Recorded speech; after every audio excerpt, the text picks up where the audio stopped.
भाइयों बहनों, बड़े बुजुर्गों, नौजवान साथियों, और आज के इस कार्यक्रम की अध्यक्षता कर रहे जिले के प्रधान व ब्लॉक के प्रधान किशन पुरी जी, संचालनकर्ता जिला सह सचिव व पुरवाड़ा ब्लॉक के सलाहकार नरेश भारतीय, और हमारे बीच में अलग अलग ब्लॉकों के पदाधिकारियों में से जो आए हुए हैं, अभी जो नवनिर्वाचित कमेटी का जो नानों के अंदर गठन हुआ है, उस ब्लॉक के प्रधान रामवीर रोहिला जी, उनका यहाँ आने पर हम स्वागत करते हैं।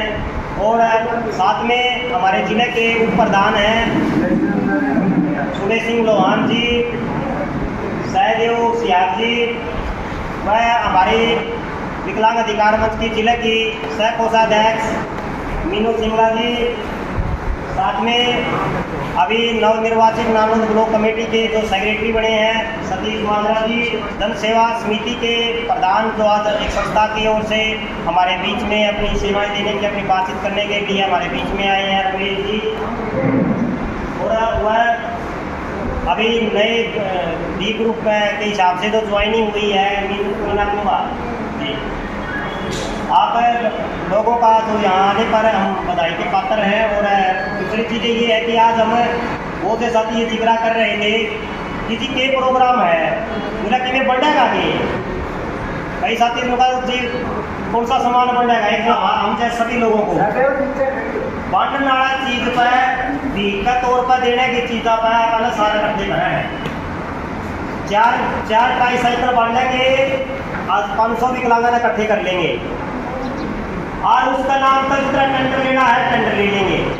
ऐसी समितियां हरियाणा के अंदर लगातार काम करना चाहिए विकलांगों के ऊपर, और ऐसी बहुत से विकलांगों के आश्रम भी खड़े हुए हैं, जबकि वो कल्याणकारी जो समिति हुआ वो सबके लिए हुआ है, लेकिन वो सबका ना हो के वो कुछ एक लोगों तक कार्यक्रम दिखा के अपनी समिति को चला दे रहा है।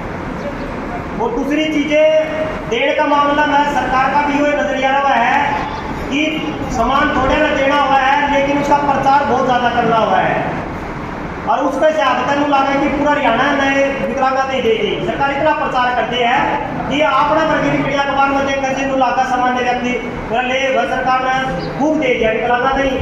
तो ये एक प्रचार जिस तरीके का हुआ है यो एक हम देखा लगातार।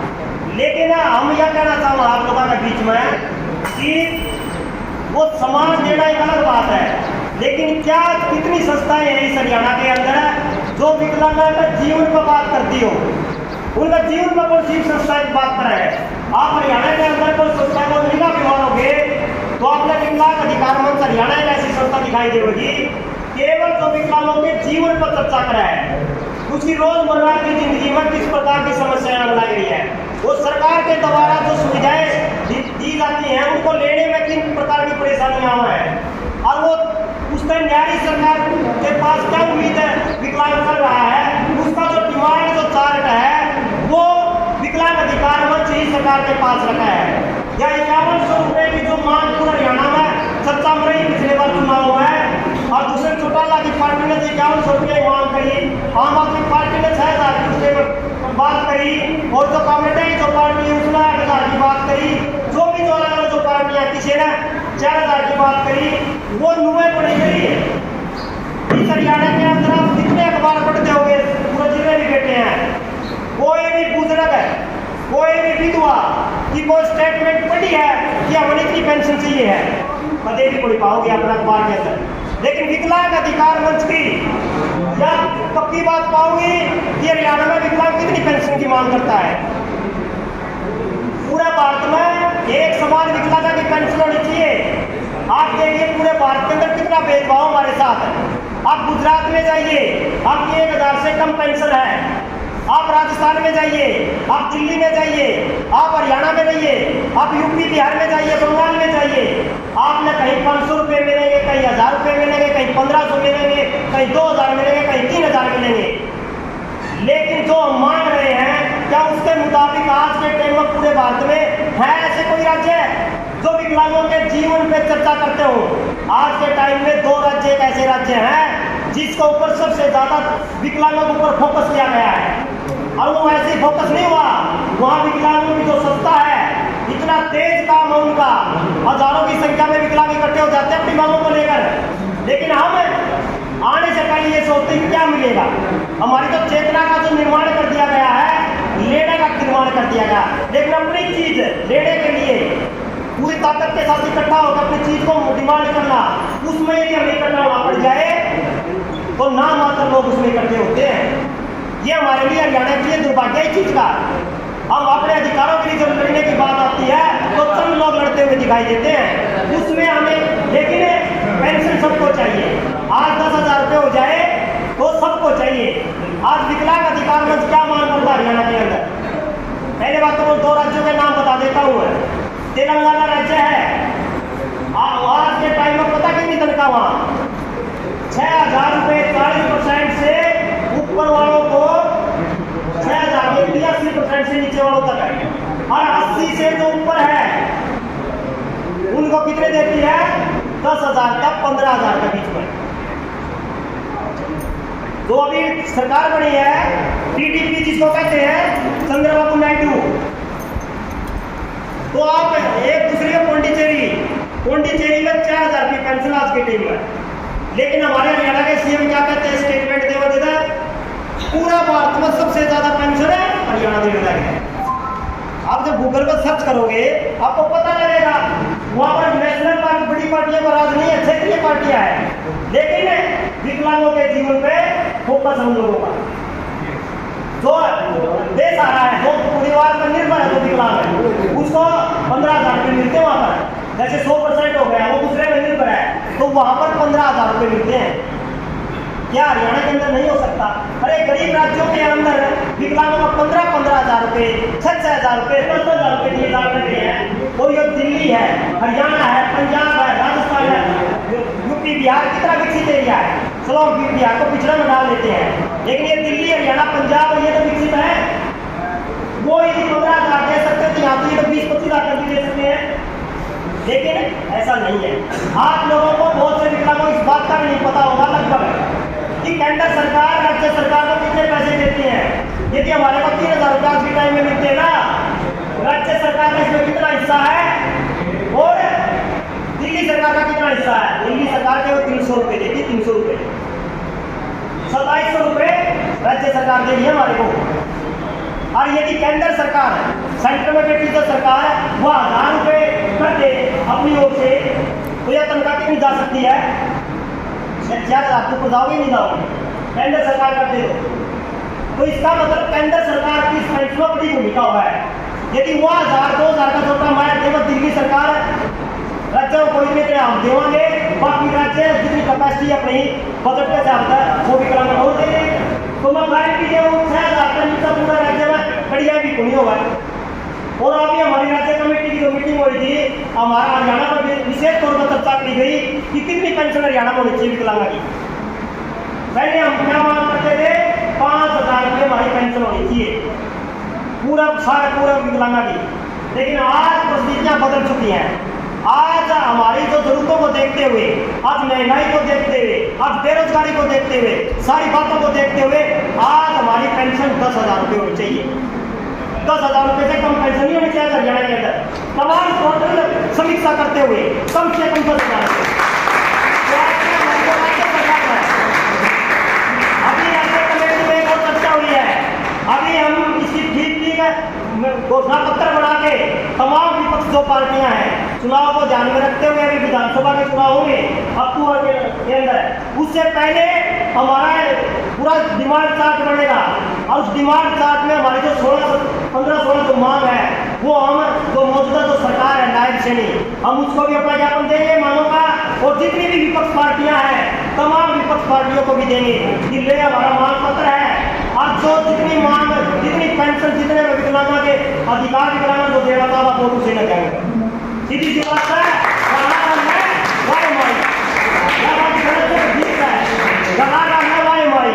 तो इसका मतलब है भाई सारे पार्टियां ने जाके अपन मुंह देखांगे किसका चुनावी घोषणा पत्र में विकलांग के बारे में कितना बोल रखा है और जितना बढ़िया बोल रखा है उसको चर्चा कराएगा। सीधी सी बात, ये पिछली बार जो चुनाव गए अपने बीजेपी को अपने क्यों वोट कौन दिए? ये थोड़ी है कि वो आपने पिछली बार लगभग सत्याग्रह बीजेपी को वोट दिए थे, इस बार क्यों नहीं दिए? उसका ठोस कारण बताया गया।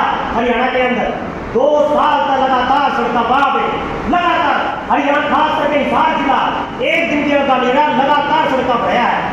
कोई मुंह या मांग थोड़ी कि किसी को पर्सनल मांग। 15,000 पद खाली पड़े हैं हरियाणा के अंदर। अब 2014 में के बाद लगे ना विकलांग की स्पेशल वैकेंसी काट दो और हमारे 15,000 पद खाली कर दो और पद बढ़ हमारे स्पेशल वैकेंसी काट के हमारे 15,000 पद नहीं बढ़ेगा। सरकार कह रही है कोई सारा हाँ विकलांग की तो क्यों उत्पत्ति को निगेड़ सारे देश है। बिल्कुल। दूसरी चीज ये है अपना दूसरी तो मांग आपने क्या लगे हैं वो एक या ये जो पेंशन है आज की टाइम में हमारा गुजारा थोड़ी हो इसमें। जो घोषणा पत्र आपने बढ़ेंगे तो हमारी 10,000 की पेंशन होनी चाहिए। तीसरा सरकार बढ़ते बीजेपी इसने 2016 कानून अपन पाया था वह हमारा 2016 का कानून लागू कराया था उस टाइम यो बिल खायो और इसने बीजेपी ने 2016 में इसने कानून बना दिया। आपने स्वागत किया तो बीजेपी ने बहुत अच्छा काम किया, हमारा कानून बना दिया और यो कानून में इस कानून जमीनी सतह पर यदि लागू कर दोगे नहीं मैं गारंटी दूँ कोई विकलांग भूखा नहीं मैं। और जिस परिवार में वो पैदा हो रहा है उस परिवार ने भी जितनी तनख्वाह उस विकलांग ने मिले जितनी उसका परिवार ने उसकी जो सेवा करा है उसने मिला है उस कानून का मुताबिक। 4% हमारा रिजर्वेशन है। आज देखिए स्कूल कॉलेज यूनिवर्सिटियों में दाखिले होने लगे हैं हमारा 4% कहते हैं दाखिला होने लगे है यूनिवर्सिटियाँ में कॉलेजा में तो हमारा जो कानून तो बढ़ेगा लेकिन कागजा बढ़ा है। दूसरी चीज है विकलांग ने बोकड़िया में कहते हैं लंगड़ा गुंडाओ टुकड़े वो काढ़े वो बढ़िया किसी मतलब मान सम्मान का ठेस पहुंचावा है जगह जगह उसको अपमानित कराया जावा है। और मैं गारंटी दे हुआ है मेरे पास प्रैक्टिकल ऐसे केस आए हैं जो नौकरी करने लग रहे हैं नौकरी करते हुए भी उसको उस पद का मान सम्मान नहीं मिल रहा उसके लिए उसको वहाँ पर ये भावना की दृष्टि से देखा जावा है। और यूँ सोचते हो विकलांग बिल्कुल सही था उसका ऊपर ज्यादा लोड किया जाओ काम का लेकिन आप तो जा नहीं सकते ये थोड़ा हमारा काम हो सकती मतलब वो विकलांग है जो नौकरी करा है वो मानसिक तौर पर भी बहुत ही तनाव है। और जब प्रमोशन की बात आवा है उस विकलांग का प्रमोशन ना करके सामान्य व्यक्ति का प्रमोशन कर दिया जावा है और हमारे कोटे को कर दिया जावा है। यूनिवर्सिटी के अंदर प्रैक्टिकल था वाइस चांसलर का धरना पड़ा और 3 लोगों की अपना प्रमोशन करवाई थी सीधे यूनिवर्सिटी के अंदर। इसका मतलब है अपने जो अधिकार है जो अपना आरक्षण है 4% है वो भी हमारे मेरिट खुला गया। और भाई सरकार ने तो एक काम और कर दिया वह पहले कोई विकलांग है या कोई फौजी कोटा का है तो उसकी फौजी कोटा भी मिला करता और विकलांग का कोटा ही मिला करता या कोई SC/BC में है उसकी वो कोटा ही मिला करता। ये सरकार ने बंद कर दिया नू बोला सही तो फौजी का कोटा ले ले सही तो विकलांग का कोटा ले ले और सही तो ले ले SC/BC का कोटा एक ही मिलेगा। इसका मतलब चलता सरकार नू भी कह सका है भाई तो पेंशन ले वहाँ पे यार तो भैया पेंशन तो जो फैमिली ID है जिसकी इनकम 1,80,000 से नीचे है वो एक पेंशन के हकदार होंगे बाकी को नहीं रहा है तो भाई जाना में बढ़िया तो वो लग सीधी सी बात है। और यहाँ सरकार ने संकेत दे भी दिया है इबे छेड़े पूरी मारना है दोबारा सरकार कोटा मारेगी जो फैमिली ID और इनकम के साथ वेरीफाई करने का बाद पेंशन के साथ इनकम की कंडीशन को जोड़ा जाता हुआ है क्लियर है। वैसे भी आप भी अप्लाई करते हो 2.5 लाख तक 3 लाख तक की इनकम का अब भी दर्ज करवाया जावा है लेकिन आने वाले टाइम में BPL के साथ इसको फिक्स कराया जाएगा। इसमें हमारे बहुत से विकलांग भाई हैं जो BPL की श्रेणी में आज भी नहीं है। क्या वो BPL की श्रेणी में नहीं है क्या वो विकलांग नहीं है? वो विकलांग है तो उसको विकलांग पेंशन मिलनी चाहिए। यदि वो इनकम टैक्स भरा है तो उसका विचार किया जाना चाहिए। यदि वो इनकम टैक्स नहीं भरता तो उसको पेंशन का हकदार है। कड़कड़े भाई जो छोटी छोटी नौकरी करा है नू कहोगे क्या तो नौकरी कर लेता या पेंशन ले ले। उस रोजगार योजना का तहत क्वेश्चन तहत बंदा लगा था नौकरी और तनख्वाह मेरा दिखा मेरा दी 6,000 रुपये और पेंशन मिली है मेरा दीदी 3,000 रुपये उसकी पेंशन रोक दी और उस दिन पेंशन पर रोला कराया तो उसकी पेंशन चालू कर दी और तनख्वाह रोक दी। और जब मैंने उसकी इंक्वायरी खातर बात करी माँ जी इसकी तनख्वाह क्यों रोकी है बोला भाई वो एक के तनख्वाह ले सका तो नौकरी वाली ले ले और कह ले पेंशन वाली। अरे 6,000 रुपये तो मैं नौकरी के दो, वो पसीना बहा के 6,000 देने लग रहे हो, वो उसका मेहनताना है। और जो 3,000 रुपये तो हम देने लग रहे हो, मान सम्मान बता है ना की नौकरी है। और यो मान सम्मान बता जिस टाइम लागू कराया गया था बुजुर्गा कर विकलांगा का, उस टाइम यो मान सम्मान बता था, इसमें इनकम का कोई कंडीशन नहीं थी कि अब बुजुर्ग हो गए 60 तक पार करके हम इनको सम्मान देना था वहाँ, तो उसको उसको मान सम्मान के साथ उसको पेंशन दी गई थी। उस हिसाब से विकलांगों को भाई विकलांग है जीवन में जीवन या अपना अपना कर ले, उसके हिसाब से उसको दी गई थी। लेकिन कराया के सरकार ने धीरे धीरे सरकार आती रही बदलती रही, आखिर में इसको इनकम के साथ फिक्स कर दिया गया। और आज ये स्थिति हमारी बनी हुई है। फैमिली आईडी में भी आज भी सरकार ने कैंप लगा रखे हैं, कई विकलांग भी आने लग रहे हैं। जिला प्रधान जी कई चक्कर कहते हैं केस तो हमारे तो उड़े बैठा है, संदलाना का है नू बोला जी, कई बार डीसी का एप्लीकेशन दे दी, फैमिली आईडी तो रजाया और नाम ठीक होनी होने लगेगा, नाम में ठीक होने लगेगा। आप बताओ, एक बदौड़ की खेतर की महिला थी, एक खेतर की महिला थी, वह उसका पति दारू पीवा है और वह बेचारी 100% है, बच्चा ने लेकर आधार कार्ड अपडेट करवाना हुआ है। 4 चक्कर मारे, 4 चक्कर है, लेकिन उसका आधार कार्ड अपडेट नहीं कराया गया। क्या उड़ा के जो देखा बात करी और अधिकारियों ने फोन उठाया तो मैं खुद उन्होंने जाना पड़ा वीडियो दफ्तर में, और उन्हें झगड़े हुए उसके साथ। काम तो बढ़िया लेकिन झगड़ा हो गया, काम बढ़िया। और जाके देखा कि सरकार ने 2 कंप्यूटर अलाउड करा के हैं, एक कंप्यूटर खराब पड़ा और एक साल लग गया है। और इतनी भीड़ थी, इतनी भीड़ है, और ना बुजुर्गा की न्यारी लाइन थी ना विकलांगा की न्यारी लाइन थी, एक के लाइन में सारे, और लाइन में खड़े खड़े शाम हो जा करती और फिर उगा कर दिया अगले दिन आइयो। और कई लोग तो डेट देगी 15-15 दिन की भिन्न की, कि हमारे द्वारा एडवांस बुकिंग हो रही है तो भिन्न बाद आइए। इन गड़कड़े बच्चा के तो स्टाइफंड के जो फार्म भरे जाने लग रहे हैं, स्कॉलरशिप के फार्म भरे जाने लग रहे हैं, ओड़ा नुकवा आधार कार्ड अपडेट लिया जब फार्म भरा जाएगा।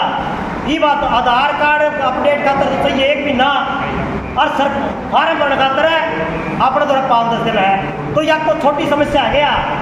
ये आपने गोद में इतने कागज डाल दिए हैं, इतने कागज डाल दिए, कोई सा कागज में तो कमी रह जावा है, कोई सा गुम हो जाए है। वो इसका वजह था बहुत से विकलांगा के जो फार्म है, जो काम है, वो नुक्के नु डटते हैं।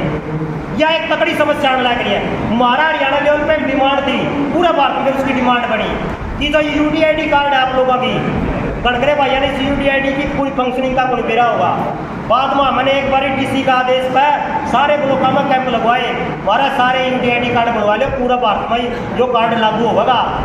हमारा कहना था 400-500 लोग तो आएंगे, लेकिन कई आदमी सोचा वो सरकार का और कोई फंडा है, और गणकरा ने सोच रहा इन मंत्रालय ने कोई न्यारे इकट्ठे करने का एक बहाना बना रखा होगा। उस टाइम वहाँ पर इसका जो इंचार्ज था, समाज कल्याण अधिकारी था, उसका आदेश पावे कुछ लोगों के 7-8 हज़ार लोग उस टाइम बनवा पाए, ब्लॉक वाइज सारे इकट्ठे करके उस टाइम तो बन गए। उसका बाद लोगों ने फार्म भरवाए को नहीं, फिर सरकार ने कह दिया वह जितनी पेंशन चाहिए है या सरकारी सुविधा चाहिए UDID जरूरी है। फिर देश का पकड़ मैच गया, फिर वो विकलांग हमें टोड़ लागे, मेरा जी हमारी UDID बनवाए दो ना, हमारे गेला चालो ना जी, मेरा मिजाज दिक्कत है, हमारा जिस टाइम फ्री बनवाने लग रहे थे तारी चमन्नी तक उन लागा थी, जब तो हमने नू लागा था तुमके मुँह हटावा मैंने। अरे ईब उन विकलांग भाइया ने 7 चक्कर काटने पड़े सिविल हॉस्पिटल में। एक चक्कर में तो 100% विकलांग है गाड़ी लेके जाना पड़ा है, और गाड़ी 1000 से नीचे कुंजा बरवाला जाना पड़ा तो 2000 से नीचे कुंजा भी सार में नहीं 1500 मत को रोड़ा को नहीं कुबरे भी। तो जब उसके 4 गेड़े लागे जो 10 रुपया पड़ा हो एक सर्टिफिकेट, और फिर वो पढ़ के एक महीना आवा है, तो वो एक UDID कार्ड लेने का तरह 5-10 हज़ार रुपये इकट्ठे मतलब वो करे जाने लग रही है। तो यह जो समस्या है ये छोटी समस्या नहीं है। बात कर दी यार बहुत से विकलांगों को लाग दी, या तो कोई बड़ी समस्या को नहीं। और भाई आप लेने घंटे लाग भी बोले, क्योंकि भाई सुन के टिक्के लाग रहे हैं, आयत अच्छी पड़ रही है। कई बार संकट हो रहा है तो दिखता अपनी दिए संकट है, लगता है उनकी संकट है, कुछ नहीं लगा यार जिंदगी में रोज यो काम से ये संकट है। वह क्यों कर रही घोर अंधेरा दुनिया देखण ने मां, दुनिया देखण ने मां जी कर रहा से मेरा गर्भ भी बीच में मरवावे क्यों, जन्म होने दे मेरा दुनिया देखण ने माँ, ये दुनिया देखण ने माँ, जी कर रहा से मेरा। जब तक सुनी थी मेरे होण की, डॉक्टर धोरे आई, बेटा होगा या बेटी होगी, तनया के जांच कराई। मशीन में चेक करी, मेरी कुछ ना पार बसाई, इब के बचा लिए मन में अर्ज करूं मेरी माई। हेरी सुनती क्यों ना बात मेरी, हेरी सुनती क्यों ना बात मेरी, लाया चोगर दे न घेरा दुनिया देखण ने माँ, जी कर रहा से मेरा। हेरी बेटी न मरवावण की, तना क्यों सोची समन मेरी, मेरा भाई भी बेटी थी जो लागी हरी भजन मेरी। शावतरी भी बेटी थी जिन्हें कष्ट ओट लिए तन मेरी, झांसी आड़ी लक्ष्मी बाई खंडा लेरी रण मेरी। बेटे की जूहों से बेटी, बेटी बिन गोरे अंधेरा, दुनिया देखण ने माँ, जी कर रहा से मेरा। धन्यवाद। किसी प्रकार की भी बाधा ना हो, जैसे एटीएम में भीतर जाना है तो रैंप होना चाहिए ताकि वो व्हीलचेयर लेके सीधा दिखे। तो आप देखो कितने एटीएम बैंक है रैंप बन रहा हुआ, बहुत जितने डिपार्टमेंट बन रहे हैं 2-2 मंजिल 3-3 मंजिल है, और रैंप की व्यवस्था होनी चाहिए या व्हीलचेयर की व्यवस्था होनी चाहिए। जितने सरकारी स्कूल या प्राइवेट स्कूल बन रहे हैं और रैंप की व्यवस्था हो या फिर लिफ्ट की व्यवस्था हो, लेकिन लैट्रिन बाथरूम हो, विकलांग के व्हीलचेयर सीधी उसके अंदर बिक जाए, ऐसा बाथरूम बनने चाहिए उनके स्पेशल। तो क्या हिसार के अंदर या बरवाड़े के अंदर एक भी कोई ऐसा बाथरूम है जो विकलांगा के अनुसार व्हीलचेयर के साथ किसी भी सार्वजनिक क्षेत्र में भीतर जा सका? एक भी नहीं मिलेगा। सिर्फ आपने रेलवे स्टेशन पर मिलेगा या फिर आपने मिलेगा जो टोल बन रहे है, और वो टोल जो बन रहे हैं जो लैट्रिन बाथरूम उनका लोग लग रहे, ताले लग रहे, ऊपर तो लिख रहा क्या है विकलांगा के लिए लैट्रिन बाथरूम, लेकिन वो बंद रहा है। इसे तरीका था गणकरे जो सार्वजनिक क्षेत्र है, कई बार बस स्टैंड पर पाए जाए उनका भी ताले लगे हुए हैं, विकलांगा दिखाड़ खातर भी। तो ये जो हमारा खातर जो चीज बना रखी है वो तो हम बर्त भी नहीं कर सकते भाई, सीधी सी बात है। ये जो समस्या है ये छोटी समस्या नहीं है। अरे दूसरी बात जो कर्तरी मंग है, हमारे सरकार तक कई बार कहा जी हमारे जो सामान मिला है यो जितना भी है आर्टिफिशियल जो सामान हमारा, बैसाखी है, व्हीलचेयर है, ये मोटराइड जो रिक्शा है, भाई पहला मैंने ये टैक्स फ्री मिला करते, इन पर कोई टैक्स को नहीं था। ये सरकार ने इन पर टैक्स लगा दिया, और टैक्स लगा दिया तो कोई रेड क्रॉस पे था मैंने रिक्शा ना मिला है और बाजार में खरीदनी पड़ जाए तो वह इतनी महंगी है कि आप खरीद नहीं सकते, आपका बजट तक है रहा। और पहले टैक्स फ्री थी तो आप बाजार में खरीदो रहे तो आपने आसानी से मिल सकती। क्या चीज़ थी पहले ये भी इस पर मेरा जीएसटी कितनी लगा दी, 5% से लेके 12% तक जीएसटी लगा दी। अरे जो सरकार ने आप फ्री दिया करते और जो संस्थाएं बना रखी रेड क्रॉस विकलांगों की सहायता के लिए, तो फिर संस्था का मायने के रहेगा यार हमारे ऊपर जीएसटी लगाई दी। दूसरी बात हमारी जो स्कूल की जो किताब है जो ब्रेल लिपि में जो या मुख्य बधिर जो किताबें ने पढ़े हैं उसका ऊपर भी हमारा 12% जीएसटी लगा दी, तो किताबों के ऊपर भी जो पहले टैक्स फ्री थी। तो ये जो समस्या हमारा लगातार आने लग रही है ये छोटी समस्या नहीं है, इसलिए इन चीज़ों का आप कदे चर्चा को नहीं करते। आप जड़ा जावा हाँ ऐसे प्रोग्राम में जावा बल्ले बल्ले आड़ा में, और उस बल्ले बल्ले आड़ा में कि समोसा मिल गया, कि बिस्कुट मिल गए, कि ठंडे मिल गए, और कि एक आधन रिक्शा बन गई, एक आधन कोई और सामान मिल गया, कामड़ मिल गया, कूद दे आओगे ले एक नंबर का प्रोग्राम था, जबकि वो एक नंबर का नहीं था।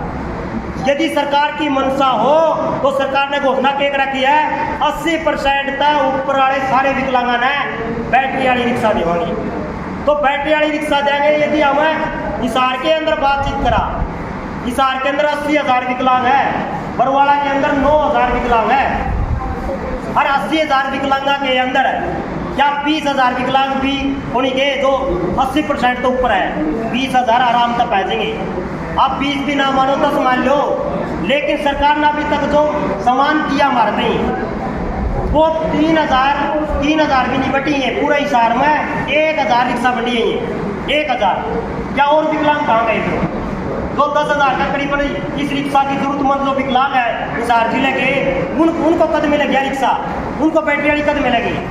तो ये एक बड़ा सवाल है। उसके बाद जो मुख्य बधिर है, हमारी यह बात चुनाव आयोग को भी उठाई कि जी चुनाव आयोग न ऊपर तक निर्देश जारी करे, और ये हमने कहा था कि विकलांगों को घर से ले जाने की व्यवस्था करी जावा है, और ओड़ा उनकी स्पेशल व्यवस्था करी जावा कोर्ट दिलवाने की भी, ताकि मुख्य बधिर भी किसी का चुनावी घोषणा पत्र पढ़ के मुँह दर्ज कर ले कि भाई ये हमारी मांग है और हमने इसको वोट देना चाहिए।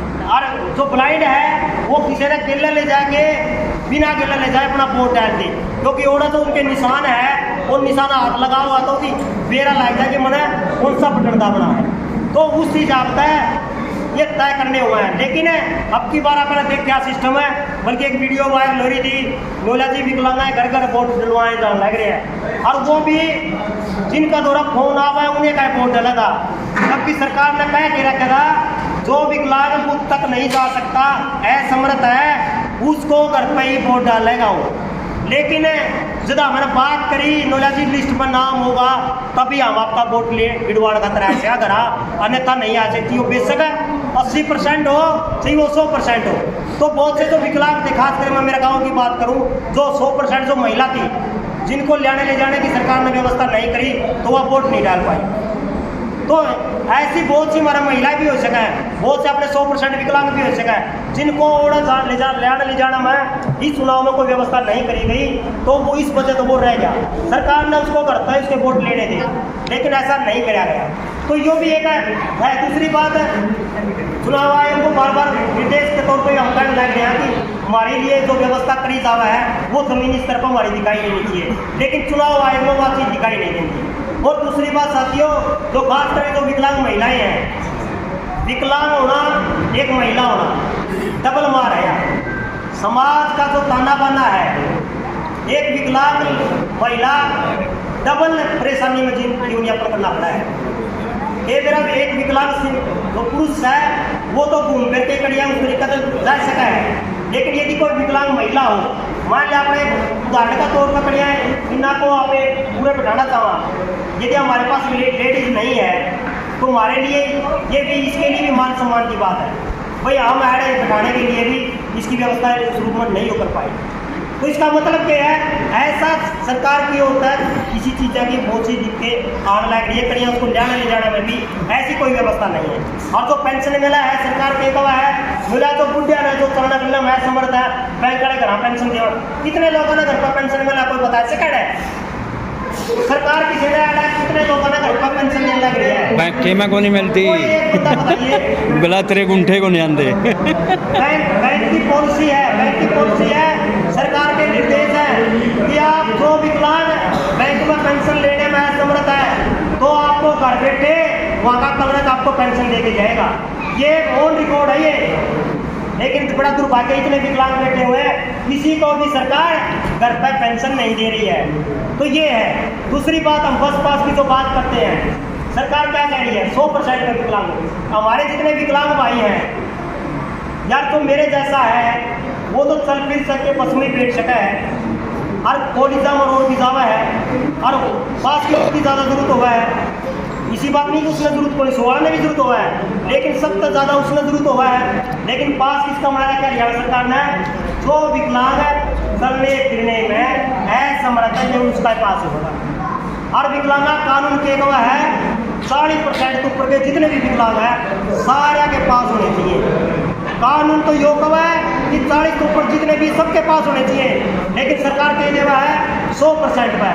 100% मतलब नाम मात्र लोग यात्रा करें, इसका मतलब है सरकार बल्ले बल्ले ऊपर कर लाएंगे, हम विकलांगा ने बस पास देने लग रहे हैं, लेकिन ग्राउंड रिपोर्ट है कुछ हो रही है। हमारी बार बार मांग रही है कि भाई आप बुजुर्गा ने मान सम्मान देने खातर है 60% को उसको पेंशन मतलब आधे किराए की छूट दे सको, तो भाई विकलांगा ने क्यों नहीं दे सकते? विकलांगा ने देनी चाहिए भाई, ये धारा पर निर्भर है। ये समाज पर निर्भर है। सबसे पहले सरकार ने आखिरी पायदान पर जो विकलांग बैठा है उस विकलांग को सबसे पहले सुविधा देनी चाहिए, सरकार की कोई भी योजना है। लेकिन इस पहले आओ पहले पाओ की पॉलिसी में सारे विकलांग पाछे रह गए। कोई विकलांग पहले नंबर पर नहीं आना पाता, क्योंकि भीड़ इतनी ज़्यादा हो रही है वो तो एक नंबर की लाइन तक पहुँचने को नहीं। और सरकार का जब सही नजरिया हो तो भैया हम तो यह बात कहा बस सरकार ने यूपी विधानसभा के चुनाव आने लग रहे हैं, सरकार ने बस हमारे वोटा की घड़ी चिंता है। 15 लाख विकलांग वोट है, हरियाणा के अंदर 15 लाख, और हिसार के अंदर 80,000 है, और बरवाड़ा के अंदर 9,000 है। 9,000 वोट जिसका पड़ेंगे नहीं उसका भी विधानसभा में फेरा लगेगा और जीत तय करे। 9,000 वोट है करे कोई करते भाइयों, तो इसका मतलब है यह चीज़ चौथी देखनी है तो भाई हमारी जो मांग है वो उसको ऊपर सरकार ने विचार करना चाहिए। हमारी जो पेंशन की जो मांग है या हमारी बढ़ाई जानी चाहिए, जो कृत्रिम हमें रिश्ता मिलनी चाहिए, या हमारे बिना ब्याज बिना टैक्स हमें मिलनी चाहिए। और जो लोन है लोन हम कमा कि 5 लाख का लोन है बिना ब्याज मिलना चाहिए। सरकार ने एक बारी मैंने अखबार में भी सुनी होगी, सरकार ने घोषणा करी थी विधवाओं को और विकलांगों को विधवाओं को 3 लाख रुपये बिना ब्याज लोन दिया जाऊगा। ऐसा कोई ऐसा बंदा है सरकार ने किसी सरकार ने कर दी 3 लाख का लोन दिया हो बिना ब्याज का? है कोई ऐसा बंदा? इतने लोगों में एक बंदा भी नहीं है जो सरकार की जो योजना थी उस योजना के तहत किसी एक विकलांग को भी लोन दिया। तो इसका मतलब है दिखाने में तो सबकी में है, हरा हरा दिखा है क्या क्या पेंट कर दिया सब हरा हरा दिखने का, लेकिन भीतर है खाली है। वो कहा अगर शहर की दलाली चिकना पेट खा जो पॉलिसी है या स्टेम, इसलिए विकलांग स्टेम ज़्यादा तंग है। और हम भी तो सम्मेलन कराया करा, इसलिए सम्मेलन करा भाई हमारे दुख दर्द से तो आप श्री में साझा कर लिया। और हमारी जो डिमांड है उसको इकट्ठे होकर बतला के एक डिमांड बनाया जा, ताकि जो भी पार्टियां के लोग आवे चाहे पक्ष का हो चाहे विपक्ष का हो आप उनका अपनी मांग रख पावा। इसलिए आप ये साल भर में एक सम्मेलन कराया करा। और अपनी परंपरा भी रही है अपना विकलांग अधिकार मंच में कोई परमानेंट प्रधान करे भाई, किसी का परमानेंट मोर को लगती ना कोई सेक्रेटरी परमानेंट है। ब्लॉका के प्रधान गाँव के जो प्रधान सिर्फ 1 साल का तर बनाया जावा है, जिला का जो प्रधान बनाया जावा 2 साल का तर बनाया जावा है, राज्य का जो प्रधान बनाया जावा 3 साल का तर बनाया जावा है, पूरा भारत का जो प्रधान बनाया जावा है 3 साल का तर बनाया जावा है। इसका मतलब है जो काम करा वो आगे बढ़ेगा, यदि काम नहीं किया उल्टा आ जाएगा, सीधी सी बात है। और दूसरी बात भाई विकलांग मंच के जितने बड़े साथी बैठे हैं आप जितने भी जुड़ रहे हैं कोई तनख्वाह का काम को नहीं करता। सारे बंदे जितने भी बैठे हैं अपना किराया भाड़ा ला के रह रहे हैं और अपने हिसाब से किराया भाड़ा लगा हुआ कड़िया गाँव है। और दूसरी बात कोई तनख्वाह में को नहीं क्या तक इकट्ठे हुआ बस जड़ा आप बिना पीछे अपनी जेब पर रुपये लगा के इकट्ठे होने लग रहा। इसका बड़ा कारण है क्योंकि अपना जो दर्द है एक सा है, एक जैसा दर्द है, और यो जो दर्द अपना एक ना इकट्ठे करा है इसलिए आप इकट्ठे होने लग रहे हैं। जब पेंशन की मांग आवा है, जब रोजगार की मांग आवा है, जब स्वास्थ्य की मांग आवा है तो आप लगा के अपने इकट्ठा होना चाहिए। और भाई किसान इकट्ठे हो सका है, मजदूर इकट्ठे हो सका है, व्यापारी इकट्ठे हो सका है, ऑटो रिक्शा इकट्ठी हो सका है, ऑटो वाले इकट्ठे हो सका, तो हम क्यों नहीं इकट्ठे हो सकते भाई? यह हमारे अंदर भावना होनी चाहिए। आज बहुत से विकलांग भाइयों कहीं भी यह भावना है 2 विकलांग इकट्ठे को नहीं बैठे तू सोचे कदम मजाक कर ली आपने इस चीज़ का बाहर निकलना पड़ा क्योंकि समस्या हमारी है तो आपने इकट्ठा होना पड़ेगा। आपने पेट की हमारी समस्या सुननी पड़ेगी या थोड़ी की बात कोई अपनी समस्या को दूसरा हल करना आ जाएगा। इसलिए आपने इन भावना में नहीं रहना है। आप सिर्फ आपने चर्चा करनी है, पेट के बताना है। कोई भी संकट आवे अपना 2 परिवार है, एक जिस परिवार वहाँ पे पैदा हो रहे हैं एक वो अपना परिवार है, दुख सुख में जो अपने साथ खड़ा है। एक परिवार यो है जो अपना सामाजिक तौर पर जो अपना कड़िया नुकसान होने लग रहा है तो आप इकट्ठे होकर आवाज़ उठा सका, अपनी इकट्ठे होकर आप बोल सका। आज की टाइम में अपने 2 परिवार है, इन 2 परिवारों में आप जितना अपने आप को ठाडा कर लेंगे, मजबूत कर लेंगे, उतना है भाई आप सरकार में अपनी बात दर्ज करवा देंगे। तो पिछली पार्टियां वहाँ पे जो दर्ज करवा पाए, वो अपने आंदोलन, वो अपना संघर्ष था, उसकी वजह था पे वो चीज़ नोट करवा पाए, वो चीज़ अपनी नोट नहीं होनी थी। तो आप आज जो संकल्प लेके जावांगे, तो यो संकल्प यो हो कि भाई हम इतने लोग को नहीं, बहुत से साथी ने सोचते होंगे कि बरवाला में कितने लोग हैं, इतने लोग नहीं हैं। हमारे जो साथी हैं जो नू लाता में जो ये साथी करिया भागदौड़ कर सका है या कर सका है, ये साथी उन साथियों ने बुलावा है और उस साथियों के साथ तक प्रोग्राम करें। अपनी गाँव में भी कमेटियाँ हैं, ब्लॉकों में भी कमेटियाँ हैं। काम करने का अपना जो तरीका है, सारे साथी ईमानदारी तक काम करें है।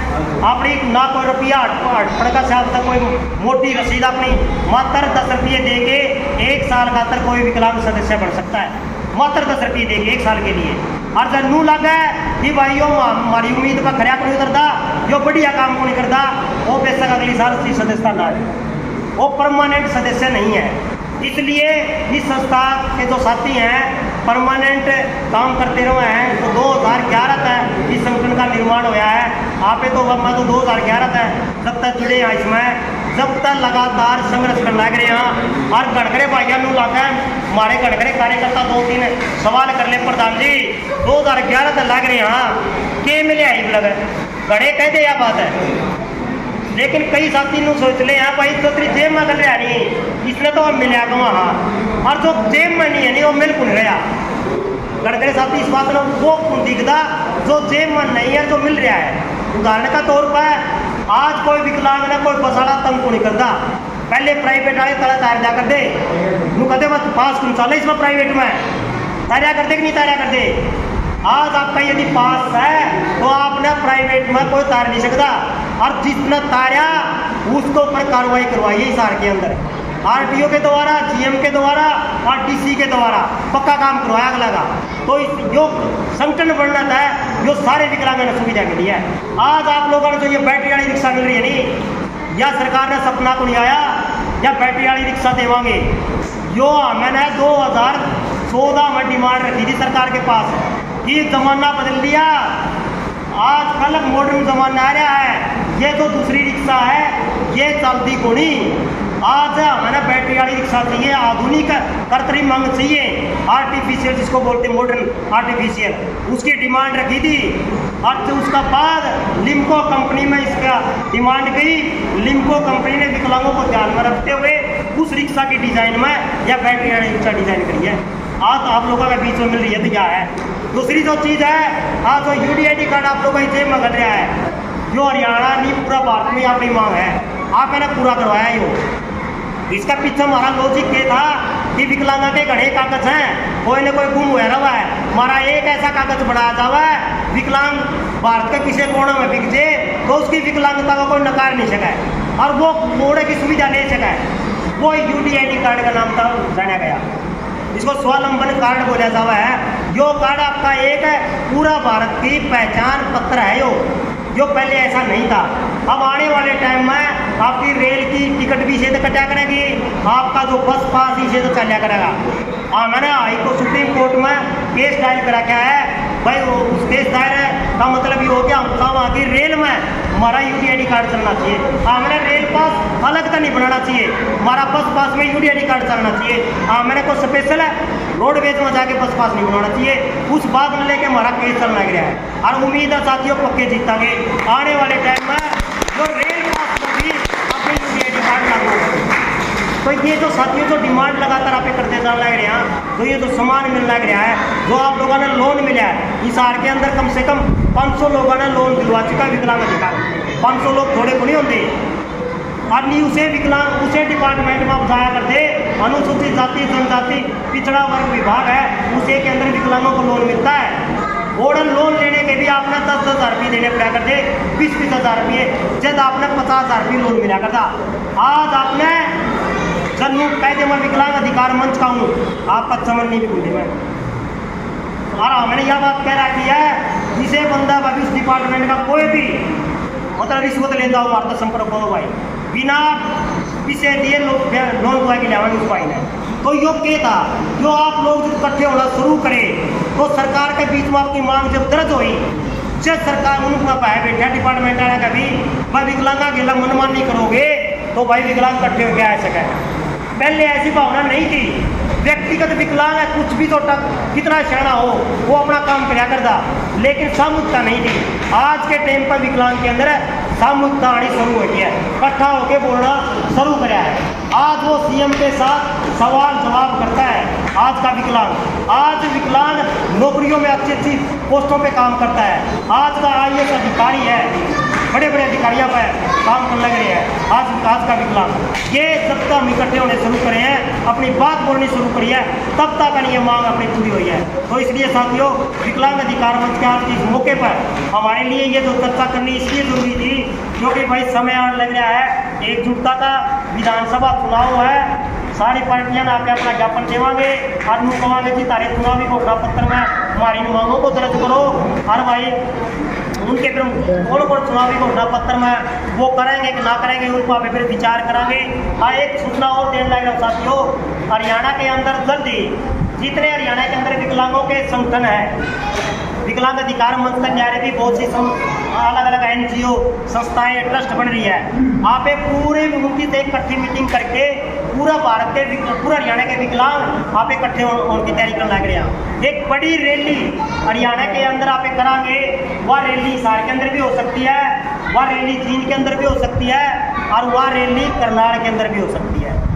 बढ़िया भी 3 जगह हो सकती है, लेकिन उस रैली में वह नू ना सोचिए यार रैली विकलांग अधिकार मंच की है या रैली विकलांगा की है और विकलांगों के अधिकारों की है। और उस प्लेटफार्म पर आप जितनी भी पार्टियां के लोग हैं, भाई अपना कोई मन शेयर करना चाहता हो, अपनी बात कह के जाना चाहता हो, उसको ऊपर सारे विकलांग बीच में कह के जावे कि भाई हमारी सरकार बनेगी तो बता रहे हम ये काम करवाएंगे। एक ऐसा मंच आप उस दिन बनावाएंगे, अपने गांव मत है, जितने भी विकलांग भाई हैं अपनी गाड़ियां भर भर के उस दिन लेना है और यो दिखाना है कि हरियाणा का विकलांग एकजुट हो चुका है। और जो विकलांगा की जो डिमांड है जो पूरी करेगा वो वोटर ने देख लो मेरे ने।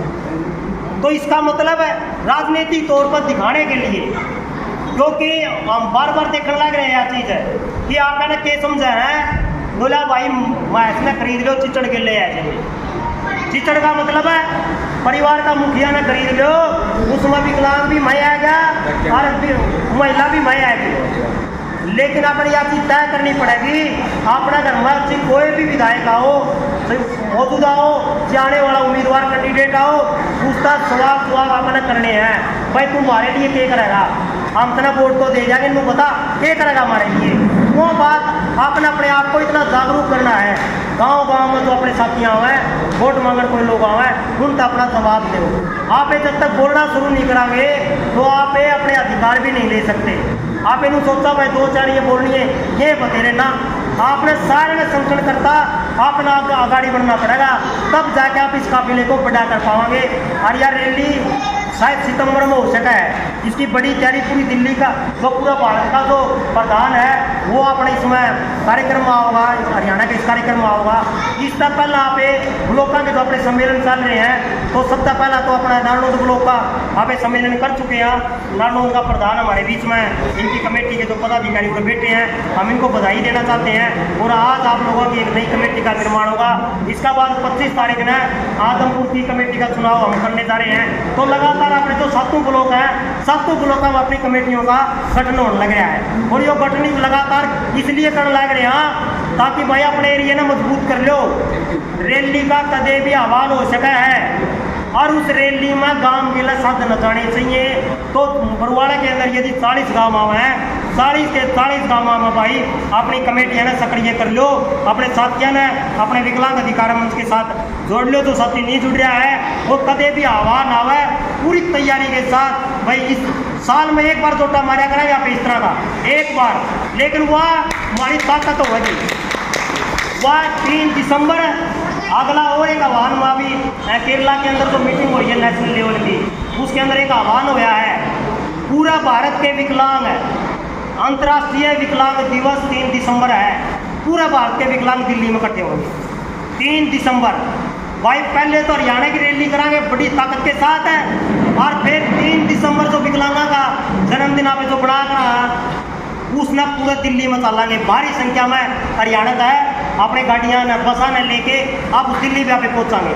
तो ये दो आह्वान हमारे लिए बड़े हैं। इन आह्वानों को मजबूत करते हुए अपने तमाम साथी बड़ी मजबूती के साथ अपनी तैयारी करें। जिस गांव में काम लड़का है उसना भाई अभी तक मजबूत करना शुरू कर दे। अरे आज की जो कमेटी बना है इस कमेटी तभी आप उम्मीद करांगे भाई इस पूरा परिवार ने प्रत्येक गांव में कवर करा है। और जितने विकलांग 9,000 विकलांग है वो अपने मंच के साथ जुड़े। यो इस तरीका का आह्वान आप शुरू मत करना। तो साथियों आप लोगों ने मेरी बात सुनी और आपका बहुत बहुत धन्यवाद।